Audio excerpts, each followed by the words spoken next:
बिस्मिल्लाहिर्रहमान।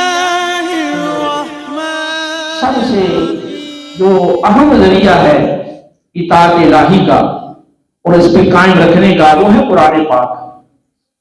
कुरान पाक पढ़ेंगे, समझेंगे, उसमें तदब्बुर करेंगे, गौर फिक्र करेंगे, सोचेंगे तो फिर ये सारी चीजें मुमकिन होंगी।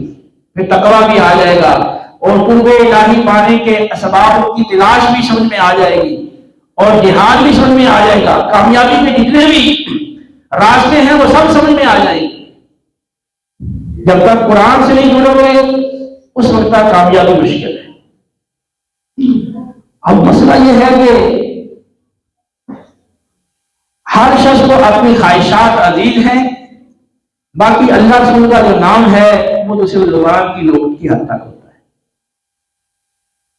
दौरे तफसीर कुरान के हवाला से पिछली दफा मैंने दर्स दिया, फिर इस हवाला से क्लासों में जाकर पूछा गया कि भी कौन कौन तालिब इल्म है जो ये दौरा तफसीर पढ़ने के लिए तैयार होता है और आपने नाम लिखवाए।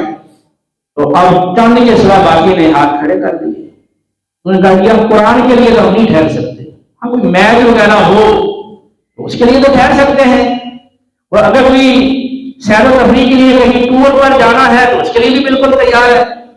और इस तरह की हमारी कल्बी ख्वाहिश वाला कोई सामान हो, कोई असबाब हो तो उसके लिए तो हर तरह से तैयार है, लेकिन कुरान के लिए तो नहीं ठहर सकते जो असल रसूल जिंदगी है। ये हमारी जहरियत है और इस पर जितना भी रोया जाए उतना कम है। मैंने अपनी पूरी तालीम इल्मी के जमाने में कभी छुट्टियां घर में नहीं गुजारी। शुरू से लेके आखिर तक मैं छुट्टियों में चला जाता था किसी आलिम दीन के पास, किसी अच्छे काबिल मुदर्रिस के पास, और वहां मेरी छुट्टियां गुजरती थी। उनके पास कुछ ना कुछ मैं पढ़ता था, कोई किताब जो मैं मुनासिब समझता और मैं उनसे वो पढ़ता था। मैंने छुट्टियां कभी घर में गुजारी। जब मैं दूसरे साल में था तो मेरी शादी भी हो गई थी। दरअसल जब मैं पढ़ रहा था मेरे बच्चे भी थे, लेकिन मैंने छुट्टियां कभी घर में नहीं गुजारी। घर में माली तंगी भी थी, इसके बावजूद मैंने बाकायदा कोई काम नहीं शुरू किया कि मैं कोई ट्यूशन पढ़ाना शुरू कर दूं ताकि घर का खर्चा पूरा हो जाए और मेरा किराया पूरा हो जाए। 7 साल मैंने पढ़ा FSC करने के बाद और मेहनत से पढ़ा। जिस तरह आज के बच्चों को कंगू की फिक्र के कंधा कर रहे हैं, बालों का सवार हैं, टेंशन।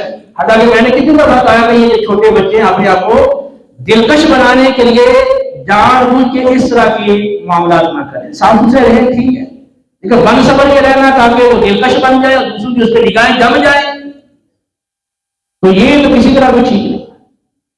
तो हम तो अपनी पढ़ाई में इस तरह मशहूर होते थे, हमें इन बातों का ख्याल भी नहीं आता है। अल्हम्दुलिल्लाह जब मैं पढ़कर फारिग हुआ, दौरान में मैंने कोई ट्यूशन नहीं ली, कोई जुमा नहीं लिया पढ़ाने का। जब मैं पढ़ रहा था उस वक्त मुझे लाहौर में 4000 रुपए जुमा पढ़ाने के मिलते थे 1 महीने के, और उस वक्त 4000 बड़ी रकम थी, लेकिन मैंने उसको भी कबूल नहीं किया। मैं मेरी पढ़ाई में हर्ज होगा। तो मुश्किलात में वक्त गुजरा, लेकिन अल्हम्दुलिल्लाह जो ही मैं फारिग हुआ और मैंने पढ़ाना शुरू किया तो अल्हम्दुलिल्लाह वो सारे कर्जे मैंने उतार दिए। और जाकर वाले साहब ने जिनसे कर्जा लिया था उनके घरों में जाकर खुद मैंने जाकर वो कर्जे दे आया, और अल्लाह ने अल्हम्दुलिल्लाह बरकत की। और अल्हम्दुलिल्लाह अब तक जो है वो सारी मेरी जरूरियात अल्लाह वाला पूरी फरमा रहा है। कभी किसी के सामने हाथ नहीं फैलाना पड़ा। हम अल्हम्दुलिल्लाह रिश्तेदारों से कोई मदद नहीं लेते, बल्कि उनकी मदद करते हैं जो हाजतमंद होता है। तो हमारी तालीम के जमाने में ट्यूशन पढ़ाने का शौक ताकि आप नहीं ना वो खर्चा बना ले और फिर थोड़ा वो ऐश कर ले, तो अब जितना गुड़ डालोगे उतना मीठा होगा। मैं बात कर रहा था कुरान के हवाले से। कुरान पढ़ने के लिए और इसके खास इसके ठहरने के लिए आप लोग तैयार नहीं है। ये अफसोसनाक बात है कि इतना पढ़ने के बावजूद भी आपको कुरान की अहमियत समझ नहीं आई कि कुरान का मकाम क्या है और कुरान का मर्तबा क्या है। अगर क्लास में जो होता है वो एक सरसरी वहां पर होता है कि पेपर देना, इसलिए कलिमा याद कर लो, घंटा लगा लो। लेकिन वो उसे मकसूद है हिदायत हासिल करना और कुरान के लिए अपने तकवे को पैदा करना और कुरान के लिए से अपने अंदर खशियत इलाही को पैदा करना और अपने अंदर खुशू खुलू की कैफियत को और कलब की नरमी और हिक्कत को पैदा करना। ये उस दौरान जो आपका पीरियड होता है और जो हमारा इस वक्त रूटीन है और जिस तरह का सिलसिला जारी है, इसमें ये चीज नहीं होती।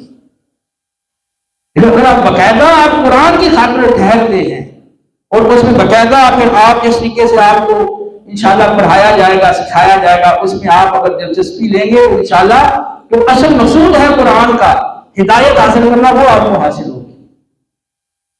लेकिन बात यह है कि हिदायत की कोई अहमियत भी तो हो ना किसी के लिए, इसकी कोई वैल्यू भी तो हो। हिदायत भी कोई ऐसी चीज है जिसको हासिल करना जरूरी है और हिदायत भी ऐसी चीज है जो समझदार है वो तो इस हिदायत के हुजूर के लिए अपना सब कुछ कुर्बान कर सकता है, जान माल सब कुछ, क्योंकि मकसूद असली है।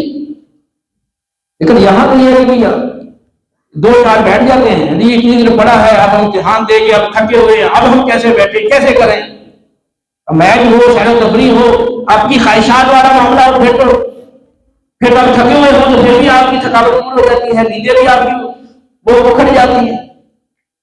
अफसोस का मकाम है, इंतहाई अफसोस का मकाम है कि कुरान की अहमियत नहीं है दिलों के अंदर। तो जिस दिलों में कुरान की अहमियत नहीं है, फिर किसी की अहमियत होगी? क्या अल्लाह की अहमियत होगी? क्या अल्लाह के रसूल की अहमियत होगी उसके दिल में? क्या दीन की अहमियत होगी? किस चीज की अहमियत होगी? कुरान की अगर अहमियत नहीं है तो फिर किसी की कोई अहमियत नहीं। कुरान से मोहब्बत, कुरान से लगाव, कुरान से दिलचस्पी, वो एक मोमेंट तो होनी चाहिए, वो बहुत कम लोगों के अंदर नजर आती है।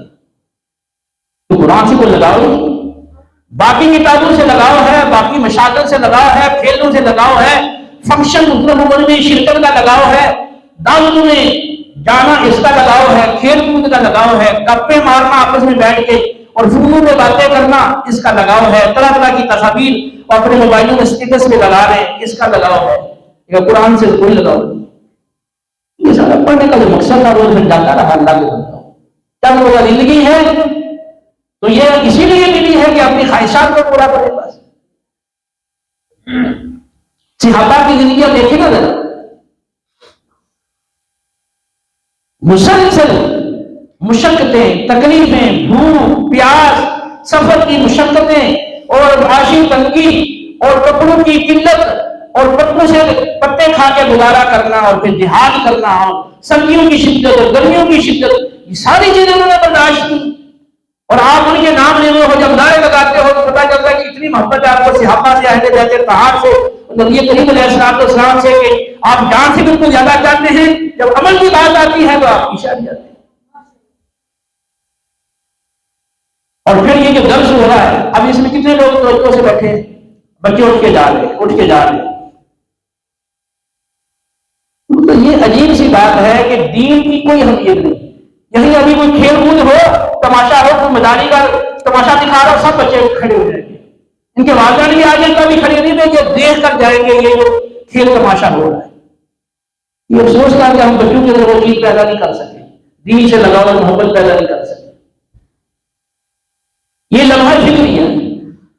और जब तक वो दीन की मोहब्बत और दिलचस्पी आपको लगाओ वो दीन से नहीं होता तो आपके पढ़ने का जो मकसद है वो भी कभी भी हासिल हो सकता। तो दीन से लगाओ, दीन से आप मुझे बताएं इससे बढ़कर भी आपके पास कोई चीज है जो ज्यादा वैल्यूएबल हो, ज्यादा कीमती हो, आपका सरमाया इसके अलावा?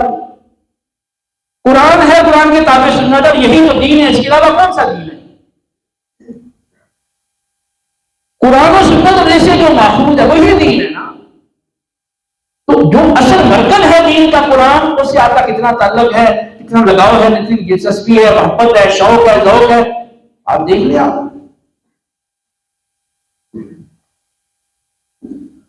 ये इससे हटकर मैं बात करता हूं कि हमने इस्लामिया लाजम कर देती है, अभी आपको ठहरना होगा, नहीं होगा तो हम दाखिला महसूस कर देंगे, जाओ जहां मर्जी पढ़ लो। फिर आप ठहरेंगे कि नहीं ठहरेंगे? चंद होंगे जो नहीं ठहरेंगे, बाकी सब ठहरेंगे। इंतजामिया को भी चाहिए कि कुरान की भी अहमियत है।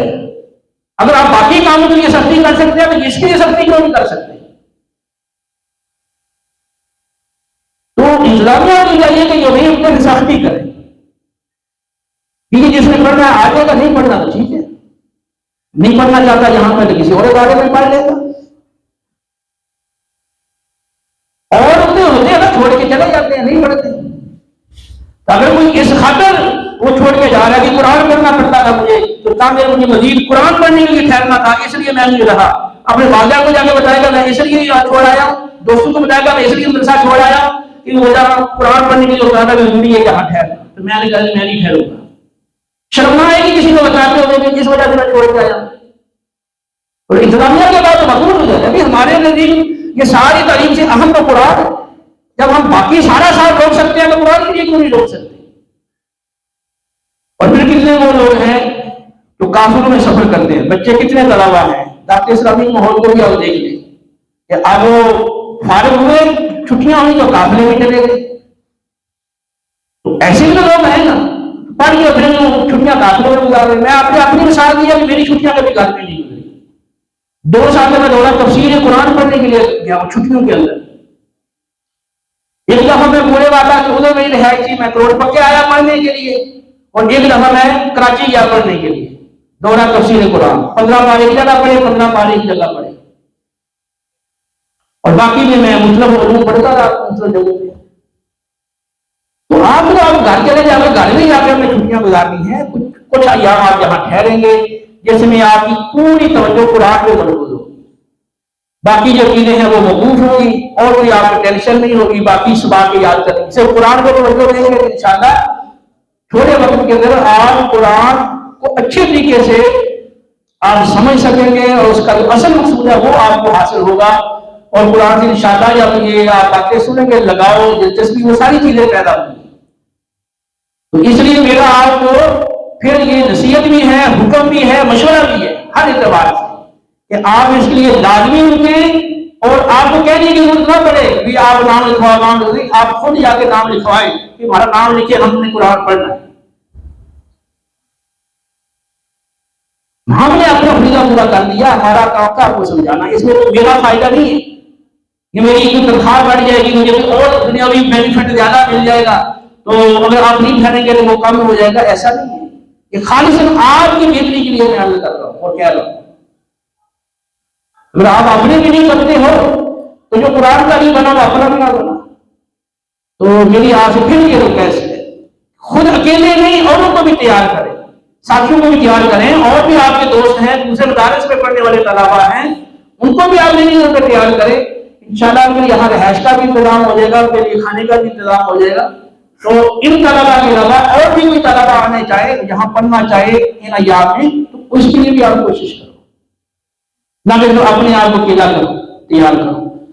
और ये करना आपने अपने लिए। एक बंदा आपने तैयार किया, आपकी वजह से यहाँ आया और उसको ये माहौल अच्छा लगा और उसने इसको अपना लिया, तो पूरी जिंदगी में वो अमल करेगा, आपको उसका अजर और सवाब मिलेगा।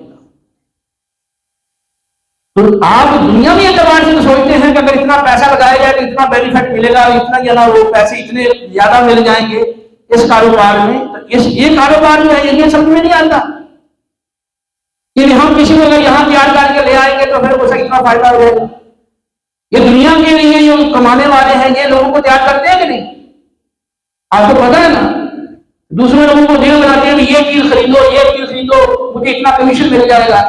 आपको कोई जरूरत नहीं है इस कमीशन की कि आप अजर सवाब में आपको भी कमीशन मिले, यानी आपको भी फायदा हो। इस ऐसी सोच बनाए। और अल्लाह का जो कुर्ब है, मैंने आज दर्स था वक्त वसीला, सबसे बड़ा कुर्ब ये कुरान है। अल्लाह का कुर्ब हासिल करने का सबसे बड़ा जरिया ये कुरान है, इसी से आगे सारे रास्ते खुलते हैं। तो इस हवाले से सबसे मेरी दरख्वास्त है कि इसके लिए खुद अपना नाम लिखवाएं और अपना दिन बनाएं कि मुझे ये लाजमी ये सीखना है, ये मेरी जरूरत है, इसके बगैर मेरा चारा ही नहीं, बस ये मेरी सबसे बड़ी जरूरत है कुरान। अल्लाह हमें अकल सलीम दे और जो बातें हमने सुनी हैं उन पे अमल की तौफीक दे।